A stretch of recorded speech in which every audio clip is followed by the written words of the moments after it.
canvas options. An art painter with an easel has a canvas of a certain size. When producing video, we also need to be aware of our canvas size. These settings are usually found in Project Settings menu. In here, you can select the canvas dimensions.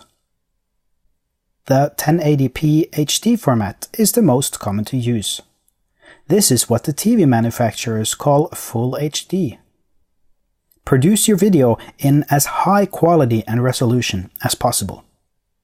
If you want a small-sized file in the end, you can adjust this when rendering the final result.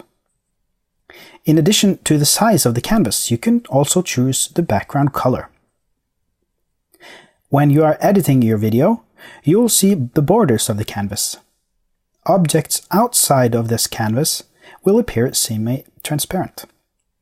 This is useful when editing.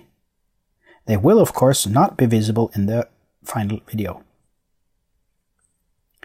Above the canvas you can choose to zoom in or out.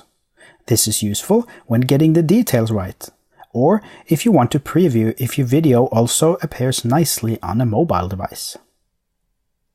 If you have an extra computer screen, you can detach the canvas, having your working space on one screen and the canvas preview on the other. In this specific software, you may select 3 different mouse pointer options. The standard one lets you drag and resize objects on the canvas. The middle one, the hand, is for moving the canvas.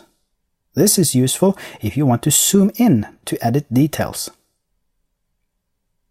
The third pointer option is the cropping tool. When this is active, you'll see blue lines on your selected object instead of white ones.